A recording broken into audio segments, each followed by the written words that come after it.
वो एक ऐसा डरावना सपना है जो सदियों से हमारा पीछा नहीं छोड़ रहा। इंसानों के झुंड खून के प्यासे शैतान बन गए और सभ्यताएं खत्म हो गई। क्या वो सपना सच भी हो सकता है?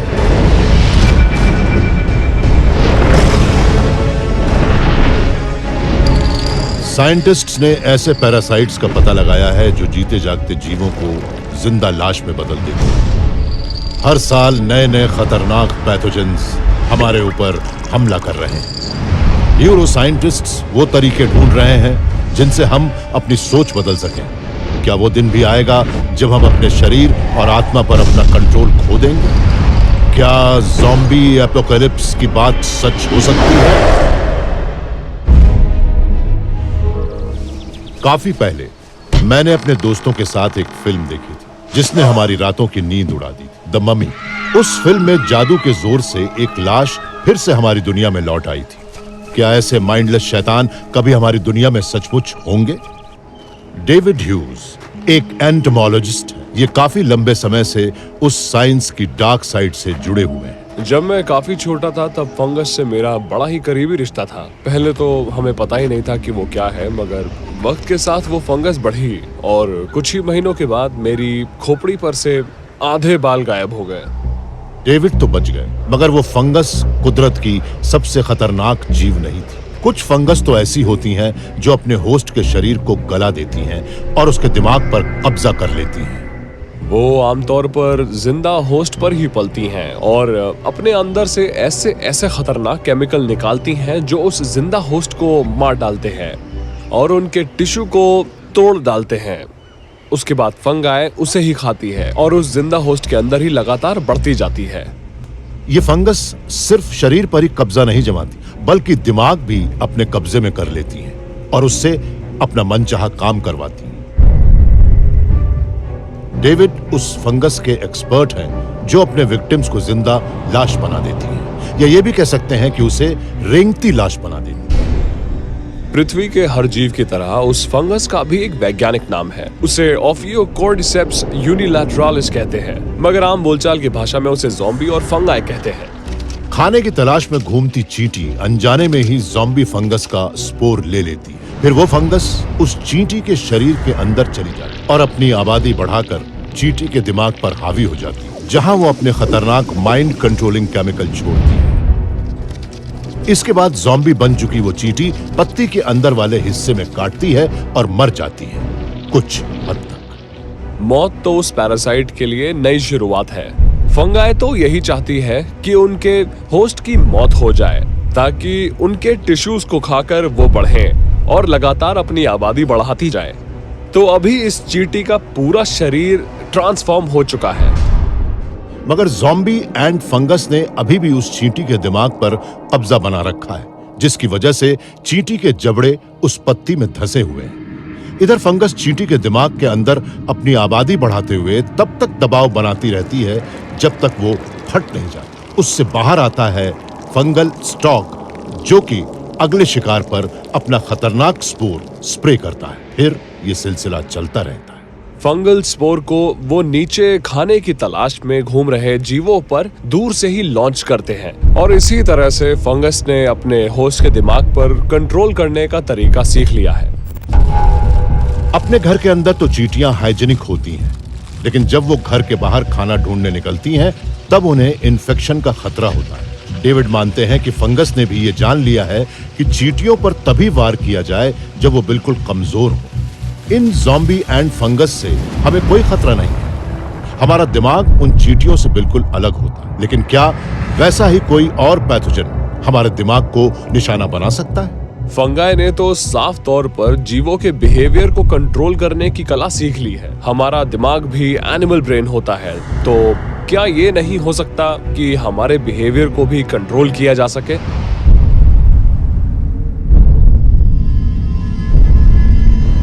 अगर किसी माइंड इंसुलेटिंग पैथोजन ने कभी इंसान पर हमला किया तो वो शायद हमारे सबसे करीबी जेनेटिक रिश्तेदारों से ही आएगा। Microbiologist Kartik Chandra Ebola virus की स्टडी कर रहे हैं। वो पैथोजन हमारा सबसे डरावना सपना है। उसके इन्फेक्शन से कुछ ही हफ्तों बाद मरीज के शरीर की हर कैविटी से खून निकलता है और उसकी मौत हो जाती है। कार्तिक अपनी टीम के साथ ये पता लगा रहे हैं कि इबोला जैसे खतरनाक वायरस आखिर किस तरह से इंसान को इन्फेक्ट करते हैं। हम तो यही जानते हैं कि इबोला आमतौर पर चमगादड़ों के अंदर पाए जाते हैं, लेकिन वो अक्सर चमगादड़ों के शरीर से बाहर आकर दूसरे जीवों पर हमला कर देते हैं, जिनमें बंदर और इंसान भी शामिल हैं। कार्तिक अब ये पता लगा रहे हैं कि इबोला चमगादड़ों के शरीर से हमारे शरीर में कैसे पहुंचा।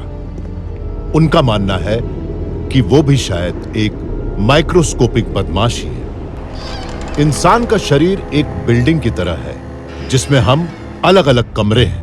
वायरस भी शरीर के अंदर घुसपैठ करके उसे इन्फेक्ट करता है। अब आप शायद मुझसे ये पूछे कि स्टोरेज फैसिलिटी के इस छोटे से कमरे में ताला क्यों लगा हुआ है। जवाब सीधा सा है कि कोई इसके अंदर घुस सकता है, मगर इस ताले की वजह से सिर्फ वही अंदर जा पाएगा जिसे जाना चाहिए। हमारे सेल्स भी ऐसे होते हैं, उन्हें चीजों को अंदर ले जाना पड़ता है। हमारे सेल्स ही चीजों को एक्सपोर्ट करते हैं और वायरसेस ने वो तरीके सीख लिए हैं जिनसे वो इन रास्तों से अंदर जा सकें। वायरस उन नए ट्रेंड्स की शेप की नकल करते हैं जिनके सहारे सेल जिंदा रहते हैं, वैसे ही जैसे चाबी बनाने वाला चाबी की नकल करता है। एक बार सेल के अंदर जाने के बाद वायरस शरीर में बेहद खतरनाक जेनेटिक कोड बनाता है। उसके बाद होस्ट सेल एक ऐसी गुलाम फैक्ट्री बन जाता है जो उन घुसपैठियों की काउंटलेस कॉपीज बनाता है। तेजी से आबादी बढ़ाता वायरस होस्ट सेल के अंदर इतना दबाव बनाता है कि वो फट जाता है, जिससे लाखों वायरल क्लोन निकलते हैं जो दूसरे सेल्स को इन्फेक्ट कर देते हैं। एक वायरस किसी जीव से इंसान के शरीर में उस बायोलॉजिकल मशीनरी के जरिए ही पहुंच सकता है जो जीव और इंसान दोनों के सेल में होती है। आपने अक्सर देखा होगा कि ये वायरस या दूसरे पैरासाइट्स कॉमन सेलुलर मैकेनिज्म्स को खत्म कर देते हैं, और इबोला ने भी यही किया है। कार्तिक ने एक बड़ी अनूठी खोज की है और पता लगाया है कि इबोला वायरस NPC1 नाम के एक प्रोटीन के जरिए सेल्स को इन्फेक्ट करता है। NPC1 चमगादड़ और इंसान दोनों के सेल्स में पाया जाता है। चमगादड़ और इंसान भले ही देखने में बिल्कुल अलग नजर आते हो, मगर उनके सेल्स एक जैसी ही मॉलिक्यूलर मशीनरी का इस्तेमाल करते हैं। चमगादड़ को इन्फेक्ट करने वाले ज्यादातर वायरस इंसान के शरीर में भी आ सकते हैं। इसके लिए वायरस को बस वो कॉमन चीज ढूंढनी पड़ती है। मेरे ख्याल से ये बात प्रोबेबिलिटी की है, यानी आप किसी दूसरे जीव से जितने मिलते जुलते होंगे, आपको भी वायरस का उतना ही खतरा होगा।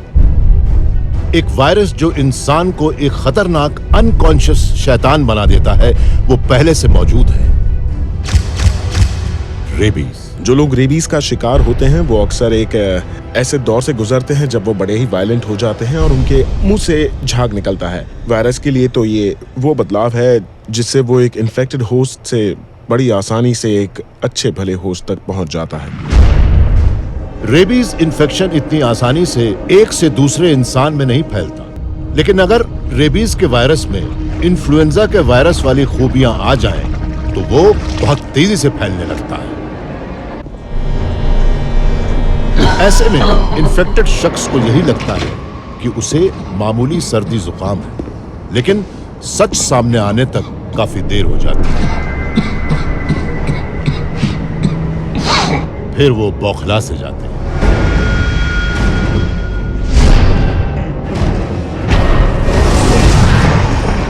वो वॉयलेंट हो जाते हैं और बिना किसी चेतावनी के हमला भी कर देते हैं।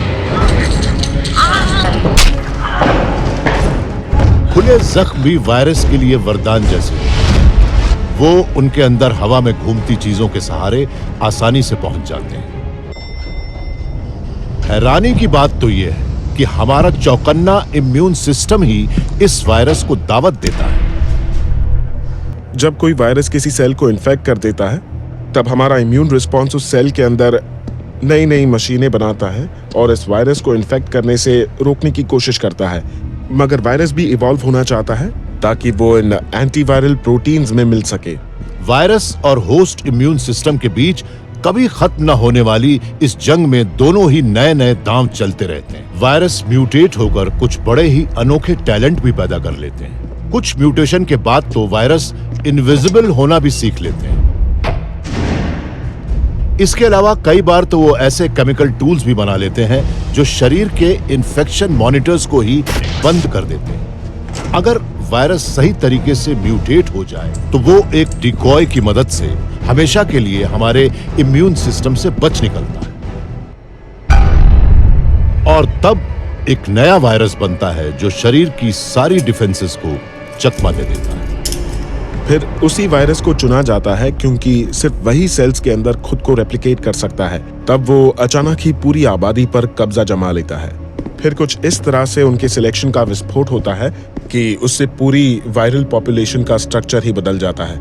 ऐसा बहुत जल्दी हो सकता है। जब तक हम अपनी सेहत के लिए अपने इम्यून सिस्टम के भरोसे रहेंगे तब तक नए नए वायरस पैदा होते रहेंगे, मगर हो सकता है कि एक दिन एक ज़ॉम्बी वायरस हम अपनी लेबोरेटरी में भी बना लें। हमें ऐसे वायरस बनाने होंगे जो अलग अलग काम कर सकें। मुझे तो यही लगता है कि अगर हमें ये पता लग जाए कि कौन से बटन दबाने हैं तो हम ऐसे वायरस बना सकते हैं जो वो काम कर सकें। कार्तिक तो यही चाहते हैं कि ज़ॉम्बी वायरस अपनी नकल ना बनाए, मगर शैतान दिमागों को ऐसा करने से कौन रोक सकता है? क्या ज़ॉम्बी वायरस बनाया जा सकता है? मैं तो यही मानता हूँ कि फिजिक्स का कोई भी नियम ये नहीं कहता कि कुछ भी नामुमकिन है, मगर मुझे लगता है कि वो कई ऐसे वायरसेस का कॉम्बिनेशन होगा जिन्हें हम जानते हैं। इंसान को एक खतरनाक कंटेजियस शैतान बनाने वाला हाइब्रिड वायरस अभी तो नहीं है, लेकिन वो मुमकिन है। वो शायद किसी लेबोरेटरी में बने या फिर एवोल्यूशन से पैदा हो। अगर वो वायरस हमला करता है तब क्या होगा? जब हमें सर्दी जुकाम होता है तब हम क्या करते हैं? घर जाकर लेट जाते हैं और चाहते हैं कि कोई हमें परेशान न करे। लेकिन अगर हमें एक ऐसी बीमारी हो जाए जो अपने शिकारों को वायलेंट बनाती हुई फैलती है तब? वैसे एक दिन ऐसी बीमारी हो भी सकती है। क्या हम उसे ग्लोबल पैंडेमिक बनने से रोक पाएंगे? ऑटावा कनाडा के एक साइंटिस्ट उस ज़ॉम्बी एपोकलिप्स को उसके हमले से पहले ही रोकने की कोशिश कर रहे हैं। वो साइंटिस्ट जिसके दिमाग में हमेशा एक नया सवाल होता है। बीमारियां तो हर जगह। रॉबर्ट अपनी जिंदगी के हर उस पल को लॉग करना चाहते हैं जब उन्हें किसी इन्फेक्टेड इंसान से एक पैथोजन मिल सके, उस वक्त भी जब कोई इन्फेक्टेड इंसान आसपास ना हो। अगर कोई बीमारी हवा से फैलती है तो हमारे आसपास जो हवा है वो भी काफी जहरीली होगी और आप उसके जितने करीब होंगे खतरा भी उतना ज्यादा होगा। मगर उसके अलावा भी कई और चीजें हमारे लिए खतरा बन सकती है, जैसे कि डोर नॉब्स या फिर बस का हैंडल। हर वो चीज जिसे मैं छू रहा हूँ या जहाँ मैं सांस ले रहा हूँ।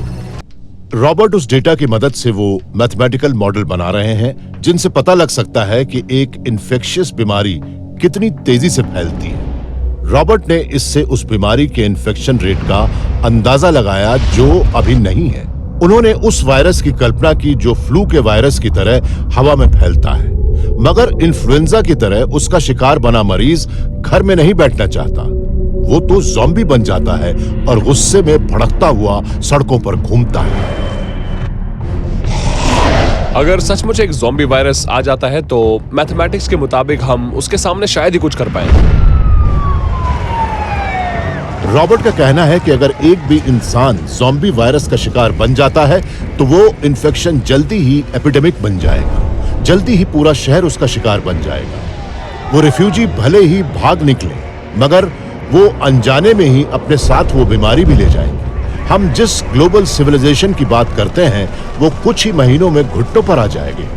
हम अभी 2 ही बीमारी को पूरी तरह से खत्म कर पाए हैं, कैटल प्लेग और स्मॉल पॉक्स, मगर उस हाइपोथेटिकल ज़ॉम्बी वायरस का इलाज ढूंढ पाना बहुत मुश्किल है। लेकिन अगर ज़ॉम्बी आउटब्रेक होता है तो रॉबर्ट की कैलकुलेशंस बताती हैं कि हम उनसे किस तरह से पूरी तरह से खत्म होने से बच सकते हैं, अपने हाथ गंदे करके। अगर हमें ज़ॉम्बी प्लेग को एक एपोकैलिप्स बनने से रोकना है तो हमारे पास शायद एक ही तरीका है, दिल दहला देने। हर इन्फेक्टेड इंसान को मार डालना। एक भी ज़ॉम्बी बच गया तो वो एक और एपिडेमिक ले आएगा। अगर मैं आपसे कहूं कि आप एक पहाड़ी पर दौड़िए तो आप शायद नहीं दौड़ेंगे, है ना? लेकिन अगर मैं आपके दिमाग के न्यूरॉन्स को अपने कंट्रोल में कर लूं और आपके पैरों को पहाड़ी पर दौड़ाने लगूं तब एक कॉन्शियस इंसान को माइंडलेस ज़ॉम्बी बनाने के लिए जरूरत है बस दिमाग के सही सर्किट को ढूंढने और उसे कंट्रोल करने की। एक जीते जागते जीव से उसकी इच्छाओं को कैसे सरेंडर करवाया जा सकता है? इलेक्ट्रिकल इंजीनियर एल्पर बॉस्कर्ट का कहना है कि ये काम तो हम सदियों से कर रहे हैं, जंगली जीवों को पालतू बनाकर। घोड़े हमारी हर बात मानने लगते हैं और उनके साथ हमारा एक म्यूचुअल बेनिफिशियल रिलेशन बन जाता है, मगर उन्हें ट्रेन करने में हमें काफी वक्त लगा है और इसके लिए हमने उन्हें तरह तरह के इनाम भी दिए हैं और तरह तरह की सजा भी दी है। एल्पर इन जीवों को इलेक्ट्रिकल सर्किट्स के तौर पर देखते हैं। उनका कहना है कि घोड़े का दिमाग उसकी मांसपेशियों को उसके नर्व सेल्स की इलेक्ट्रिकल वायरिंग की मदद से तरह तरह के कमांड भेजता है, मगर घोड़े से ये सारे कॉम्प्लेक्स मूवमेंट्स करवाने के लिए बस एक मामूली से इनपुट की जरूरत पड़ती है। जब सवार घोड़े को बाईं ओर ले जाना चाहती हैं, तब वो लगाम को बाईं ओर खींचती हैं। घोड़ा उस तरफ बढ़ने लगता है। जब वो उसे दाईं ओर ले जाना चाहती हैं, तब लगाम दाईं ओर खींचती हैं और घोड़ा दाईं ओर चलने लगता है। जब वो उसे आगे ले जाना चाहती हैं, तब वो धीरे से उसे अपनी एड़ी से किक करती हैं और वो तुरंत सामने की ओर चलने लगता है। घोड़ा ट्रेनिंग की वजह से उनकी बातें मानता है, मगर एल्पर मानते हैं कि वो दूसरे जीवों को कंडीशन किए बिना उनसे भी ये सब करवा सकते हैं, मगर उसके लिए मैकेनिकल कमांड्स की जगह दिमाग को सीधे इलेक्ट्रिकल सिग्नल्स भेजने होंगे। मेरे पास डोमिनो स्टोन्स का ये सेट है जो दिमाग के न्यूरल नेटवर्क जैसा है। हमारा दिमाग असल में इलेक्ट्रिकल नेटवर्क्स का ही एक सेट है। उसके अंदर एक्साइटेबल सेल्स होते हैं जिन्हें न्यूरॉन्स कहते हैं। जब वो न्यूरॉन्स इलेक्ट्रिकली एक्साइटेड होते हैं, तब वो अपने पड़ोसी को एक सिग्नल भेजते हैं और तब वो भी एक सिग्नल भेजता है। एल्पर को सिर्फ एक न्यूरॉन को ही स्टिमुलेट करना है, जिससे पूरा न्यूरल सर्किट ही एक्टिवेट हो जाएगा और उससे एक कॉम्प्लेक्स बॉडीली एक्शन शुरू हो जाएगा। ये वो प्रिंसिपल है जिसे किसी भी दिमाग में काम करना चाहिए, मगर एल्पर ने शुरुआत की है एक बड़े ही मामूली से दिमाग से, कॉकरोच से। एल्पर ने उन सॉकेट्स में इलेक्ट्रोड लगा दिए हैं जहां उसका एंटेना उसके दिमाग से जुड़ता है। जब वो उसके दिमाग के न्यूरॉन्स को एक इलेक्ट्रॉनिक पल्स भेजते हैं, तब कॉकरोच एक ज़ॉम्बी बन जाता है। वो उसके बाद वहीं जाता है जहां उसे वो इलेक्ट्रॉनिक पल्स भेजता है और वो एक झटके से मुड़ भी जाता है। जब हम उसके दाएं एंटेना को स्टिमुलेट करते हैं, तब उसे लगता है कि उसके सामने कोई बाधा है और वो उससे बचने के लिए बाएं मुड़ना चाहता है। लेकिन जब उसके बाएं एंटेना को स्टिमुलेट करते हैं, तब वो दाईं ओर मुड़ना चाहता है। एल्पर को लगता है कि ज़ॉम्बी बग्स भी एक दिन हमारी जान बचा सकते हैं। उनका मानना है कि अगर हम कॉकरोच साइबॉर्ग्स में कैमरे और जीपीएस चिप्स लगा दें, तो वो गिरी हुई इमारतों के नीचे दबे जिंदा लोगों को ढूंढ सकते हैं। मगर उसके बाद उस युग की शुरुआत होगी जिसमें कोई भी दिमाग सुरक्षित नहीं होगा। तब तो इंसान भी ज़ॉम्बीफाइड हो सकता है। हम ये तो जानते हैं कि न्यूरॉन्स कैसे काम करते हैं और हम उनसे कम्युनिकेट कर सकते हैं। जब हम किसी कॉकरोच को स्टिमुलेट करते हैं, तब उसके लिए भी उसी स्टिमुलेशन प्रिंसिपल का इस्तेमाल करते हैं जिससे पार्किंसंस डिजीज के पेशेंट्स में डीप ब्रेन स्टिमुलेशन किया जाता है। हाँ, इसकी मदद से कॉकरोच से अपने कमांड सिग्नल्स पर काम करवाना ज्यादा आसान होता है, लेकिन बड़े जीवों से, खासकर रीढ़ वाले जीवों से ऐसा करवा पाना आसान नहीं है। कॉम्प्लिकेटेड है, लेकिन नामुमकिन नहीं। हमारे पास आज भी ऐसी टेक्नोलॉजी है जो अगर गलत हाथों में पड़ जाए तो हमें ज़ॉम्बी बना सकती है। अगर हमारे दिमाग पर कब्जा कर लिया गया तो हमें इसका पता लग पाएगा। हम इंसान अपनी मर्जी से जीना चाहते हैं। ये बात भले ही अजीब सी लगती है, लेकिन हो सकता है कि एक माइक्रोस्कोपिक पैरासाइट या टेक्नोलॉजी बेकाबू होकर हमारी उस मर्जी को ही हमसे छीन ले जो हमें इतनी ज्यादा पसंद है। हमने अभी तक ज़ॉम्बी एपोकलिप्स की जो बात की है, उससे एक और सवाल उठता है, हम आखिर खुद को डरा कर अपनी जान क्यों ले रहे हैं? शायद बुरे से बुरे हालात से निपटने के लिए ऐसा करना जरूरी हो, मगर मैं तो नहीं डरता, क्योंकि साइंस हमारी बेस्ट डिफेंस है।